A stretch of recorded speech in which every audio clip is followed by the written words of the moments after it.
Season VF, where's the defib, Ray? Hey, guess what? He's in a coma. There, I've said it. It's not a spoiler if it happens in the first 20 minutes, so you can't get mad. Anyway, turns out you kind of need to know that for the game story to actually work. But how did our main character get this way, you ask? Well, for anyone familiar with the Driver franchise, Jericho, longtime villain of the series, is back yet again. And after some, well, quite frankly, unsafe car driving and something resembling the film Duel, our lead character, John Tanner, is left in a bad way. Fortunately for everyone else, he's off the roads where he can't hurt anyone with his crazy driving. This is giving me a killer headache. Whoa. Hey, you alright? Okay, and now for the twist. He doesn't think he's in a coma.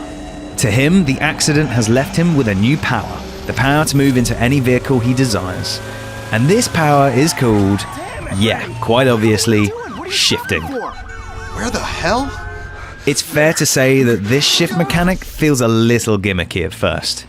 Even the characters have a hard time grasping what's going on. Thankfully though, when you're able to select which missions you want, shifting really comes into its own. After just a few goes, you'll be coming up with some creative uses with it. Take a standard race for example. You don't have to drive around like an average chump. No you don't. Let's say the leader is so far ahead and catching him is going to be a monumental, if not impossible task. Well, try shifting into a car heading in the opposite direction and plow straight on into them. It kind of feels like cheating, but then again, these guys are good. And anyway, the game kind of expects you to do this sort of thing. Yeah, it's not a good look. The ability to shift from car to car, on top of all the driving itself, makes Driver San Francisco feel like a new experience. And that can't be said very often when talking about most genres. Developer Reflections also plays around a bit now and then, using Tanner's coma to deliver some crazy situations. By the Embarcadero, go! Tying all the gameplay together is some competent voice work. At times, the dialogue from Tanner and his partner can be amusing. Even when shifting into other cars, the passengers still have some good banter going on. Sir, the question isn't when am I gonna drive it, but hey ladies, who wants to go for a spin?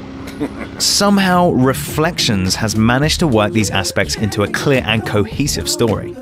They've made something that doesn't look like it'll work on paper actually work.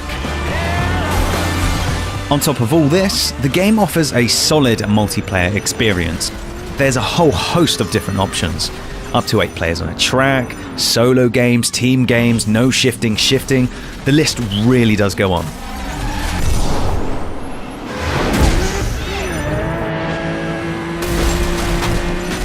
There are also some awesome features in Driver. Firstly, it's massive, mapping over 200 miles of San Francisco tarmac. Pretty impressive. And you'd think with all that road to render, the frame rate would suffer. Wrong. And so we arrive at point 2. The game runs at a cool 60 frames per second.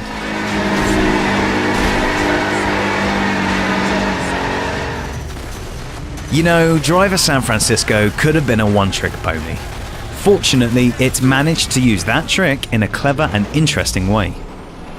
It ensures the driving gameplay never becomes tiresome or generic. Once you get over the slightly silly coma gameplay mechanic, you'll have a lot of fun with what Reflections has delivered. The development team quite literally takes the open world driving genre to new heights. Come on, baby! The